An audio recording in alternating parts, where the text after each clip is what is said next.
പ്രഖ്യാപനങ്ങളല്ലേ ഉള്ളൂ. ഈ budget vote വന്ന് അത് പ്രാബല്യത്തിൽ വരുന്നില്ലല്ലോ. ഇടതുപക്ഷത്തിന് വീണ്ടും അധികാരം കിട്ടാനുള്ള ഒരു കുതന്ത്രം മാത്രമാണ് ഈ ബഡ്ജറ്റ് എന്താണ് എല്ലാം ഇങ്ങനെ കയറിക്കൊണ്ടിരിക്കുമല്ലോ, ഒരു രക്ഷയില്ല. ഒരു സാധനവും വാങ്ങിക്കാനും പറ്റുന്നില്ല, ഒന്നിനും പറ്റുന്നില്ല. പ്രഖ്യാപനം മാത്രമേ ഉള്ളൂ. സാധാരണക്കാർക്ക് ഒരു ഗുണവും ചെയ്തിട്ടില്ല. അല്ലാതെ ഇലക്ഷൻ ആവുമ്പോ ഓരോ പരിപാടിയായിട്ട് ഇറങ്ങും. ഈ ഇലക്ഷൻ സമയത്ത് കൂട്ടുന്നത് അടുത്ത ഭരണത്തിൽ കയറാനും വേണ്ടിയിട്ടാണല്ല, വേറൊന്നുമല്ല. കാലാവധി പൂർത്തീകരിക്കാൻ മാസങ്ങൾ മാത്രം ബാക്കി നിൽക്കെ പ്രഖ്യാപിച്ച പിണറായി വിജയൻ സർക്കാരിന്റെ ബജറ്റ് ജനങ്ങളുടെ കണ്ണിൽ പൊടിയിടാനാണോ? നമുക്ക് പരിശോധിക്കാം. എല്ലാ ദാരിദ്ര്യം ബുദ്ധിമുട്ടും പട്ടിണിയല്ലേ ബജറ്റ് വന്നിട്ട് എന്ത് കാര്യം? ഇവിടെ ആദ്യം നമ്മളെ പാവങ്ങൾ പട്ടിണി മാറ്റിട്ട് ബജറ്റ് വന്നിട്ടൊന്നും പാവങ്ങൾക്ക് ഒരു ഗുണവും കാണുന്നില്ലല്ലോ. എത്രയോ ബജറ്റ് വന്ന് മാറിപ്പോയി. എല്ലാ ബജറ്റ് വരുന്ന ഒന്നും പ്രാബല്യത്തിൽ വരും, എല്ലാം വന്ന് കല്ലിടുക പോവുക. ആദ്യം ഒരു ഇത് കാണും, അത് കഴിഞ്ഞിട്ട് എവിടെ കാണും, ഒന്നും കാണുന്നില്ല. ഇലക്ഷന് മുன்னாടി എന്തുവാ ആര് വന്നാലും കണക്ക് തന്നെ. ഇവരൊക്കെ മൊത്തം അഴിമതിയായിപ്പോയി. കോൺഗ്രസ് കുറച്ച് ഭേദം ഉണ്ടാവും ഇപ്പൊ വിശ്വസിക്കുന്നു. നമ്മൾ ജനങ്ങൾ മാറിയും തിരിഞ്ഞ് അവർ കുത്തുക. അപ്പൊ നമ്മൾ വിചാരിക്കുന്നത് കോൺഗ്രസ് വരട്ടെ എന്ന് വിചാരിക്കും. അതിനുമ്പിട്ടേ കൊടുക്കണമായിരുന്നു. ഇപ്പൊ എത്രയോ അവർ കഷ്ടപ്പെട്ടിട്ട് ബാക്കി എല്ലാത്തിനും അവർക്ക് പൈസ ഉണ്ട്. എന്തെല്ലാം ആർഭാടം, ബജറ്റ് പൈസ ഇല്ല എന്ന് പറഞ്ഞിട്ട് അവരുടെ ഗവൺമെന്റ് സംബന്ധമായ കാര്യങ്ങൾക്ക് ആർഭാടത്തിനുണ്ട്. അവർ ആ ബസ്സൊക്കെ ഇറക്കി എന്തോ ഒരു ഇതായിരുന്നു. എന്നിട്ട് ആശാമാർക്ക് കൊടുക്കാൻ പൈസ ഇല്ല. നമ്മൾ സാധാരണ ജനങ്ങൾക്ക് അവർ കാക്കുന്നില്ല. ഇപ്പൊ ആരോഗ്യ വകുപ്പ് എങ്ങനെ 800 കിടക്കുവാണ്. ഇപ്പൊ പേരിന് പറച്ചിലേ ഉള്ളൂ. പോയി കാണുമ്പോൾ നമ്പർ 2 നമ്പർ 10 ഇല്ല പറച്ചിലേ ഉള്ളൂ. ഇതൊക്കെ ചുമ്മാ ജനങ്ങൾ പൊടിയിടാൻ ടെസ്റ്റ് കൊണ്ട് അതുകൊണ്ട് ഒന്നും നടക്കുന്നില്ല. ആദ്യം ഒന്ന് സർവേ കല്ലിടും, വന്ന് പ്ലാൻ ചെയ്ത് അത് പിന്നെ തിരിഞ്ഞു നോക്കത്തില്ല. ഇപ്പൊ തന്നെ ഈ മിക്കപ്പോഴും ഉമ്മൻചാണ്ടി കല്ലിട്ടതാണ് ഇവര് ഒന്നും പൂർത്തീകരിച്ചത്. ഇവരായിട്ട് സ്വന്തമായിട്ട് ഈ ഗവൺമെന്റ് എന്തോ കൊണ്ടുവന്നിട്ടുള്ളത്? ഈ സൗണ്ട് ഒന്നും കൊണ്ടുവന്നില്ല. വർഗീയത കൊണ്ടുവന്ന് ഈ ഗവൺമെന്റ് കൊണ്ടുവന്ന് വർഗീയത പ്രചരിപ്പിച്ച് ഇവരുടെ 10 കൊല്ലം കൊണ്ട് വർഗീയത വിജയമായി. പറഞ്ഞു മനസ്സിലായി. അവ വർഗീയതയ്ക്ക് ഏറ്റവും വലിയ വർഗീയതയ്ക്ക് പത്മഭൂഷൺ അവാർഡും കൊടുത്തു. പത്മഭൂഷൺ അവാർഡ് വർഗീയതയ്ക്ക് കൊടുത്തിരിക്കുന്നു. എത്രയോ നല്ല കലാകാരന്മാർ എത്രയോ ഇതുണ്ട്, അവർക്കൊന്നും കൊടുത്തിട്ടില്ല.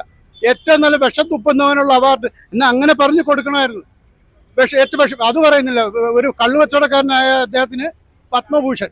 ഇലക്ഷൻ വരാൻ പോവല്ലേ, അതിന്റെ മുന്നോടിയായി പറഞ്ഞു നോക്കുക. അതൊക്കെ ഇനി പ്രാബല്യത്തിൽ വന്ന കോൺഗ്രസ് പ്രഖ്യാപനങ്ങളല്ലേ ഉള്ളൂ. ഈ ബജറ്റ് വോട്ട് വന്ന് അത് പ്രാബല്യത്തിൽ വരുന്നില്ലല്ലോ.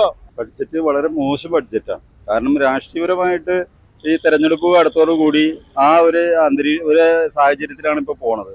അതല്ലാതെ ഒന്നും നടപ്പിലാവുന്ന ബഡ്ജറ്റും അല്ല. കാരണം എന്താ, തെരഞ്ഞെടുപ്പിന് നിസ്സാര ദിവസങ്ങളേ ഉള്ളൂ. അപ്പൊ ഇടതുപക്ഷത്തിന് വീണ്ടും അധികാരം കിട്ടാനുള്ള ഒരു കുതന്ത്രം മാത്രമാണ് ഈ ബഡ്ജറ്റ്. അത് തന്നെ തീർച്ചയായിട്ടും ഇടവാണ്. കാരണം എന്ന് പറഞ്ഞാൽ അവരിനി ഏതായാലും UDF അധികാരത്തിൽ വരുന്നുള്ള കാര്യത്തിൽ സംശയമില്ലാത്ത കാര്യമാണ്. അപ്പൊ എന്താന്ന് പറഞ്ഞു കഴിഞ്ഞാൽ ആ കാരണം കൊണ്ട് ജനങ്ങളുടെ ഒരു കണ്ണിൽ പൊടിയിടുന്ന ഒരു വിദ്യ മാത്രമാണത്. ഒരു കാരണവശാലും അതൊന്നും കൊടുക്കാനുള്ള ഇതല്ല. കാരണം കോടാനുകോടി രൂപ ഗവൺമെന്റിന് കടമായിട്ടിരിക്കുന്ന സാഹചര്യത്തിൽ ആ ഒരു ഇത് കൊടുക്കാൻ ഒരു കാരണവശാലും സാധിക്കില്ല. അത് പിന്നെ തെരഞ്ഞെടുപ്പുമായി ബന്ധപ്പെട്ടിട്ടുള്ള ഒരു ബഡ്ജറ്റാണ് ഇപ്പൊ ഈ അവതരിപ്പിച്ചേക്കുന്നത്. അതുമായിട്ട് ബന്ധപ്പെട്ടുള്ള ഇതാണ്. കാരണം എന്ന് പറഞ്ഞാൽ ഒരു പെൻഷൻ, കന്യാസ്ത്രീകൾക്ക് പെൻഷനൊന്നും കാലാകാലങ്ങളില്ലാത്തൊരു സംഭവമാണ്. അവർക്ക് പെൻഷൻ കിട്ടുന്നതിന് നമ്മളെതിരൊന്നുമല്ല, അവർക്ക് കിട്ടിക്കോട്ടെ. അവർ അതേമാതിരി പ്രവർത്തിക്കുന്ന ആളുകളാണ്. ജനങ്ങൾക്ക് വേണ്ടി ഒരുപാട് ഉപകാരപ്രദമായ കാര്യങ്ങൾ ചെയ്യുന്നവരാണ്. അവർക്ക് പെൻഷൻ കിട്ടിയാൽ നമുക്ക് ഒരു വിഷയമില്ല. പക്ഷെ അതൊക്കെ ഇലക്ഷന്റെ ഒരു അടവ് മാത്രമാണ്. അതും ഇതേമാതിരി തന്നെ ആശമാരുടെ ഒരുപാട് സമരങ്ങൾ തിരുവനന്തപുരത്തുണ്ടായിട്ട് പോലും അങ്ങോട്ട് തിരിഞ്ഞു നോക്കാത്ത ഒരു സർക്കാർ ഈ ലാസ്റ്റ് ഘട്ടത്തിൽ ഈ ഒരു വിഷയമായിട്ട് മുന്നോട്ട് പോയത് തെരഞ്ഞെടുപ്പുമായി ബന്ധപ്പെട്ടതാണെന്ന് ഇവിടെയുള്ള ജനങ്ങൾക്ക് കറക്റ്റായിട്ട് അറിയാലോ. കാരണം ബുദ്ധിയുള്ള ഏത് മനുഷ്യനും അറിയാവുന്ന ഒരു വിഷയമാണ്. കാരണം എന്താ പറഞ്ഞാൽ തെരഞ്ഞെടുപ്പുമായി ബന്ധപ്പെട്ട ഒരു വിഷയം മാത്രമാണ്. കാരണം ആശാവർക്കർമാര് മാസങ്ങളോളം തിരുവനന്തപുരത്ത് സമരം ചെയ്തിട്ട് അവരുടെ നേരെ കണ്ണടക്കുന്ന സർക്കാർ ഇപ്പൊ ഇത്രയും ഈ ഒരു അവസ്ഥയിൽ ഇത് എന്ന് പറഞ്ഞാൽ രാഷ്ട്രീയ പ്രേരിതമാണ്. ഒരു തർക്കമില്ലാത്ത കാര്യമാണ്. ഭരണം തുടർച്ചയായിട്ട് വന്നുതരാന്നുള്ള ഒരു ഇതാണ്. കേന്ദ്രം അവഗണിക്കും പറഞ്ഞാൽ കേന്ദ്രം ഇങ്ങനെ മാറി തരുന്ന സർക്കാരുകൾ ഇങ്ങനെ എല്ലാ അവഗണനയാണെന്ന് എല്ലാവരും പറയാറുണ്ട്. അത് തന്നെയാണ് കാര്യങ്ങൾ. ഈ പറഞ്ഞ മാതിരി ഗവൺമെന്റ് കേന്ദ്രം അവഗണിക്കുന്നു വെറുതെ പറയുന്നത് മാത്രമാണ്. കേന്ദ്രാവരണം ഉണ്ട് എന്നുള്ളത് സത്യമാണ്. പക്ഷേ എന്ന് പറഞ്ഞാൽ ഭരിക്കുന്ന സർക്കാരുകൾ ഇടതുപക്ഷമായതുകൊണ്ട് കുറച്ച് അവരുടെ ഫണ്ടുകളൊക്കെ കൊടുക്കാൻ അവർ താല്പര്യം കാണിക്കില്ല. ഇതേ കാലം അത്രയും ഒരുപാട് പ്രഖ്യാപനങ്ങൾ മാത്രമല്ലാതെ ഇവിടെ ഒന്നും നടന്നിട്ടില്ലല്ലോ. ഇവിടെ ഒരുപാട് പ്രഖ്യാപിച്ച ഒരുപാട് സംഗതികളുണ്ടെന്ന് പറഞ്ഞിട്ട് ഇവിടെ വികസനമായ ഒരു പരിപാടി ജനങ്ങൾക്ക് ഉപകാരപ്രദമായ ഒരു സംഭവം നടന്നിട്ടില്ല.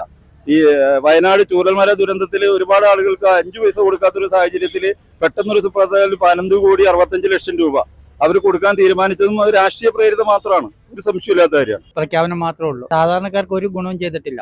പൈസ ഇല്ല, സർക്കാരിന് ദൂർത്തടിക്കാൻ കാശ്. അത് സർക്കാർ ഇപ്പം ജനങ്ങളെ കബളിപ്പിക്കാൻ വേണ്ടി മാത്രം ചെയ്യുന്നതാണ്. തെരഞ്ഞെടുപ്പ് ഇലക്ഷൻ മുന്നിൽ കണ്ടുകൊണ്ട് പ്രവർത്തിക്കുന്നതാണ്.